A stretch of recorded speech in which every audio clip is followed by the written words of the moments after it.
Entonces, acá vamos a ver un poco la historia de la microbiología.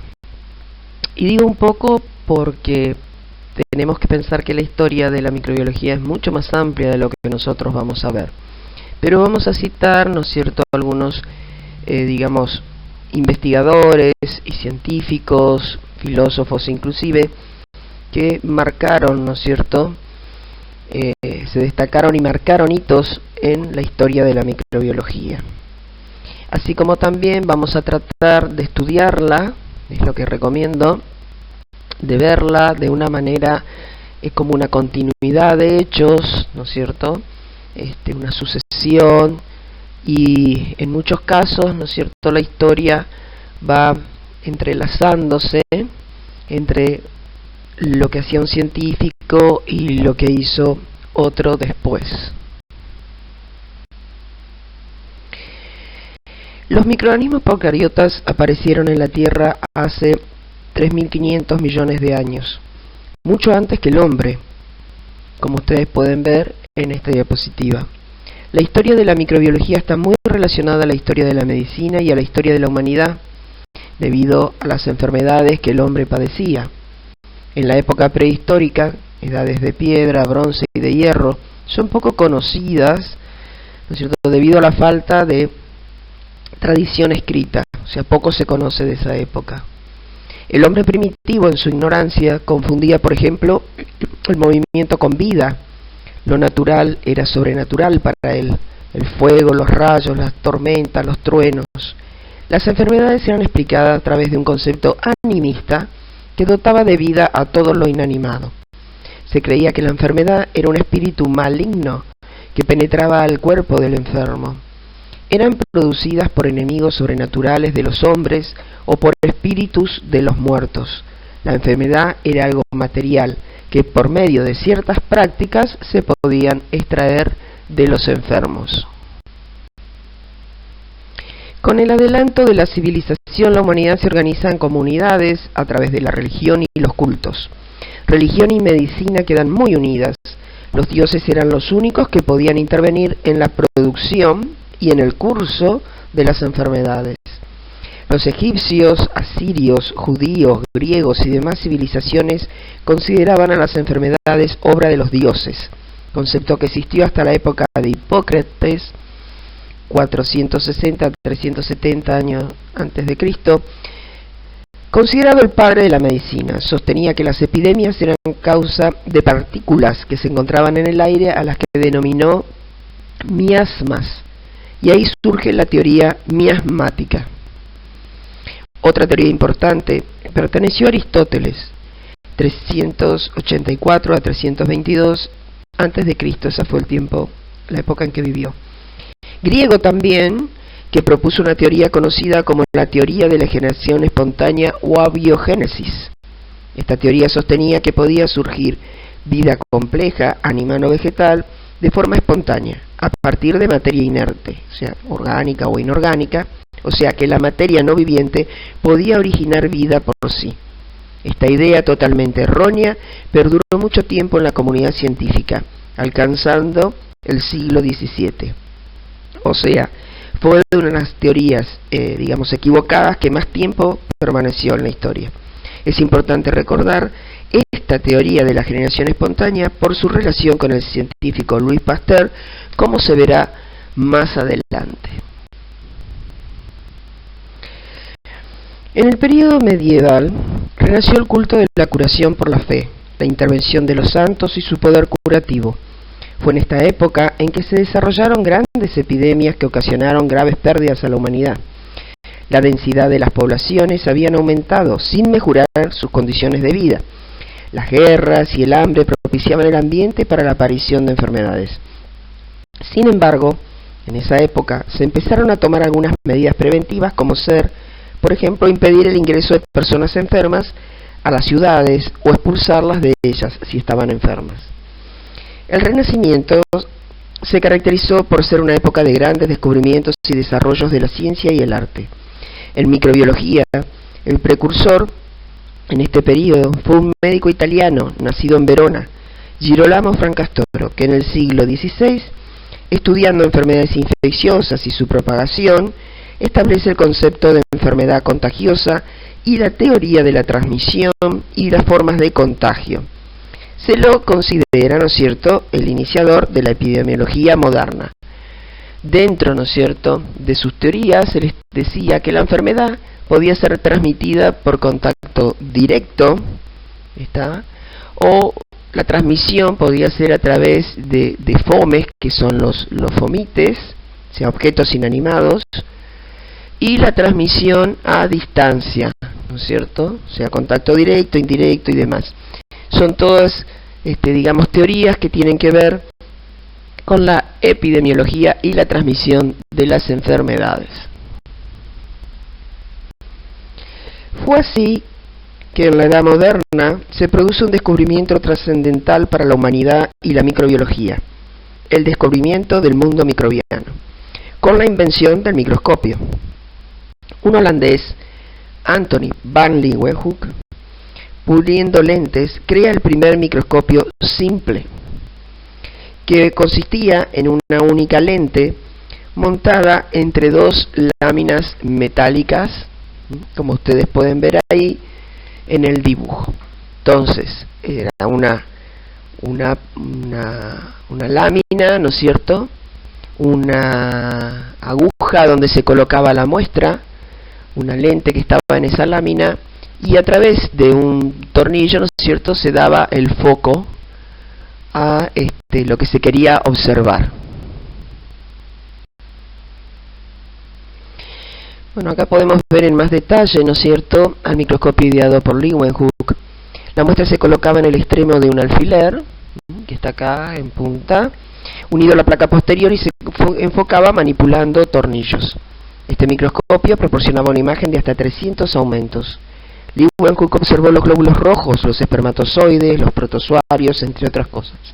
Pero su mayor logro radica en la observación de las bacterias. Fue el primer hombre que vio las bacterias y describió sus morfologías, que hasta hoy reciben, ¿no es cierto?, el mismo nombre: cocos, bacilos y espirilos.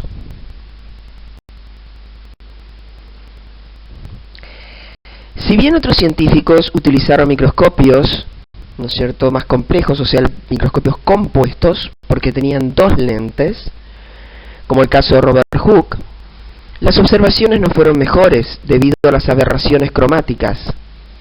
Recién hacia el siglo XIX, los microscopios se perfeccionaron con la incorporación de una tercera lente, los objetivos y el aceite de inmersión.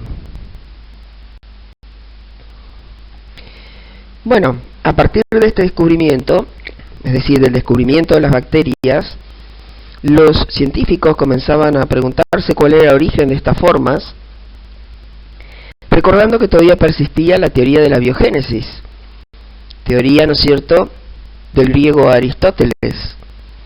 Y había una especie como de debate sobre este tema de la generación espontánea. Existía la hipótesis de que los organismos vivos derivaban de la materia inerte, y eso era lo que era la generación espontánea, o sea, no tenían padres. De acuerdo a la generación espontánea, una fuerza vital formaba la vida.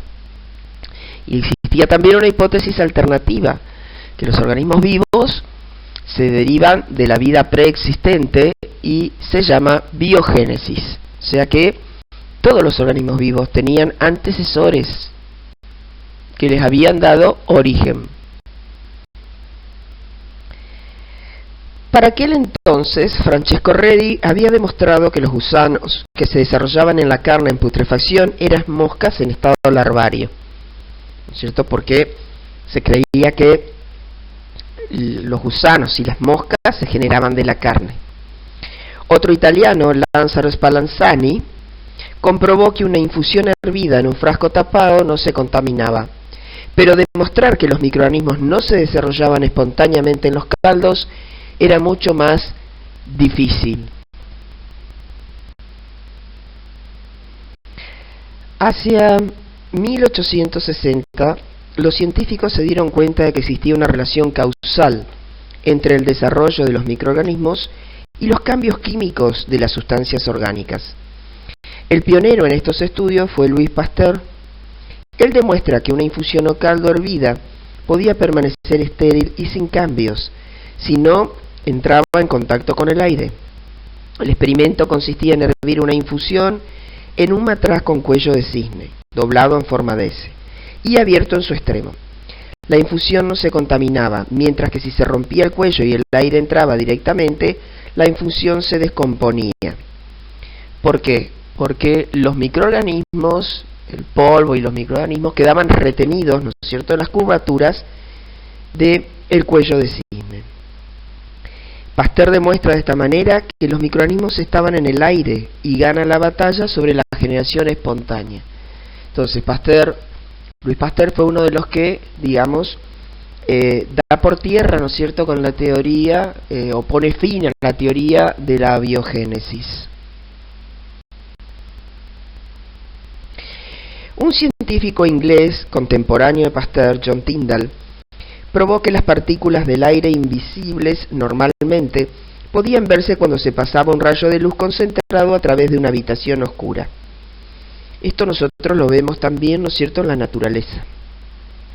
Si el aire estaba desprovisto de polvo, por ejemplo, en una cámara cerrada, las infusiones servidas no se contaminaban, porque no había polvo, ¿sí? Los trabajos de Pasteur y Tyndall refutaron la teoría de la generación espontánea. Tyndall descubre también a las bacterias esporuladas y crea un método de esterilización por calentamiento discontinuo, o sea, se aplica calor, se deja reposar, se vuelve a aplicar calor, que se conoce como, ¿no es cierto?, tyndalización.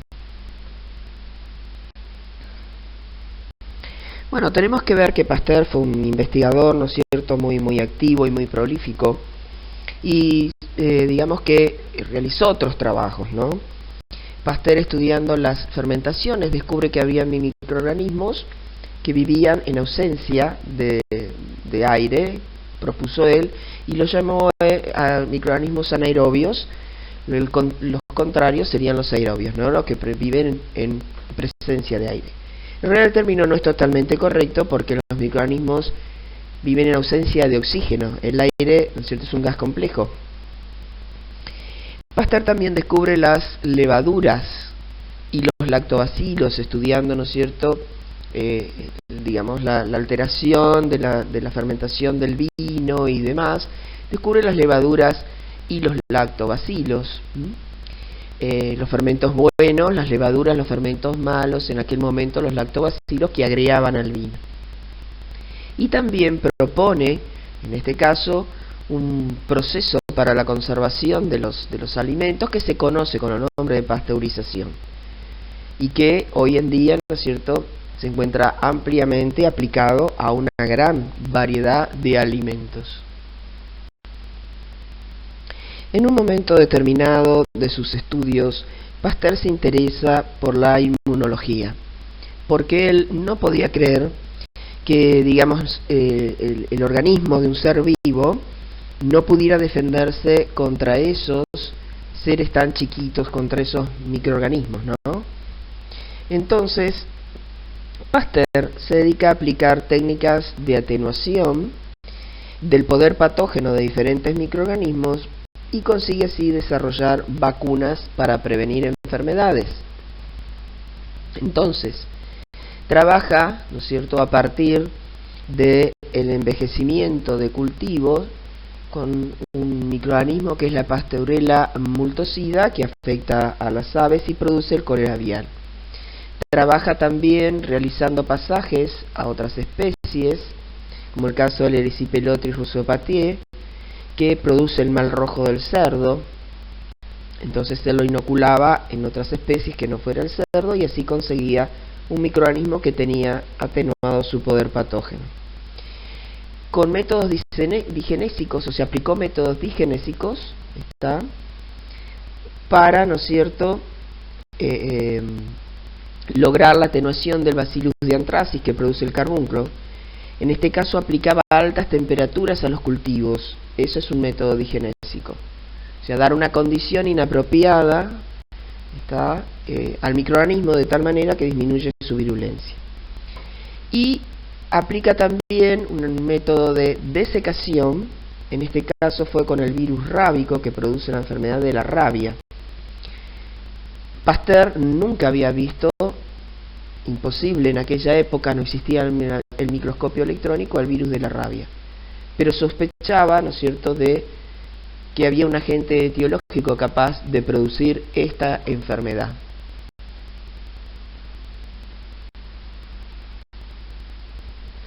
Y bueno, a partir de lo que habíamos visto anteriormente, utilizando la desecación, o sea, él tomó el virus rábico de un perro, la saliva de un perro, se le inoculó a un conejo, el conejo desarrolla la enfermedad, él saca el cerebro, ¿no es cierto?, lo deja desecar, y de esa manera consigue preparar una vacuna,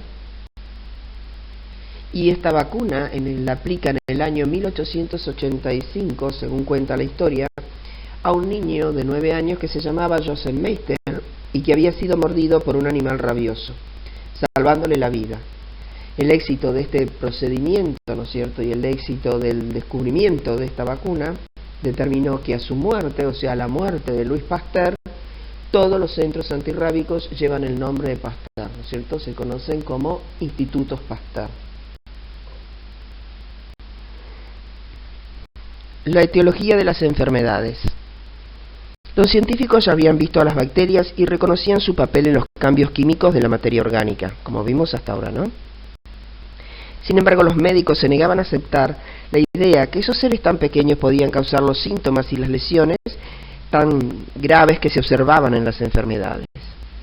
La introducción de la anestesia en el año 1840 había permitido un rápido desarrollo de los métodos quirúrgicos, pero seguía existiendo un grave problema, que provocaba la muerte de los pacientes, o sea, la sepsis quirúrgica.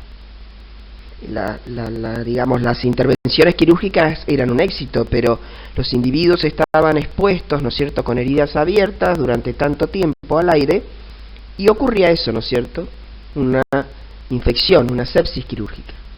Un cirujano inglés, Joseph Lister, pensó que la sepsis quirúrgica bien podría ser el resultado de la acción microbiana. Y en el año 1864 emplea procedimientos revolucionarios para la época.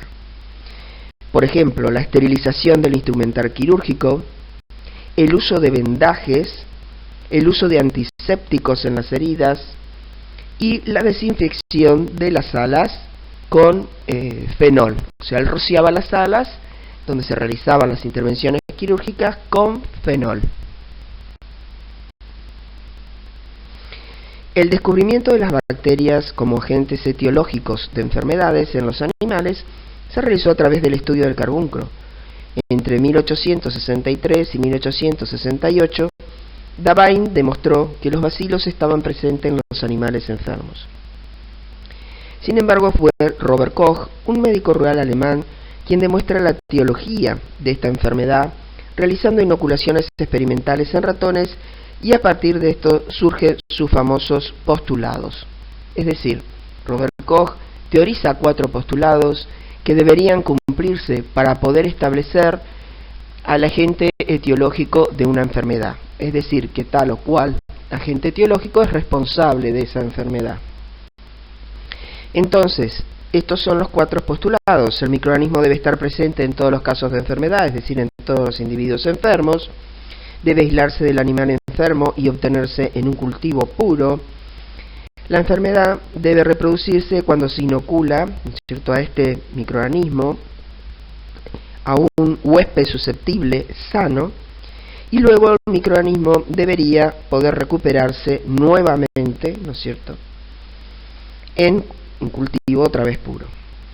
En el año 1882, Robert Koch descubre el bacilo de la tuberculosis, de ahí que el bacilo de la tuberculosis también se lo conoce como bacilo de Koch. Siguiendo con el desarrollo de la historia de microbiología, un hecho histórico importante fue el descubrimiento de los antibióticos. Un médico inglés, Alexander Fleming, en 1928, determina que una sustancia química concreta, la penicilina, era producido por un hongo, el Penicillium notatum, y que poseía acción inhibitoria sobre las bacterias. Si bien el hecho fue un hecho fortuito, porque se dice que lo descubrió por casualidad, unas placas que tenían abandonadas, había sembrado un estafilococo, fueron contaminadas con el hongo, y él observa que los microorganismos alrededor de la placa, alrededor del hongo, mueren. Pero fue, digamos, un descubrimiento sumamente importante. La penicilina, ¿no es cierto?, se emplea por primera vez en la Segunda Guerra Mundial. Y a partir de ahí se abre toda una era en relación a los antibióticos y utilizados para curar, ¿no es cierto?, en el caso de enfermedades bacterianas.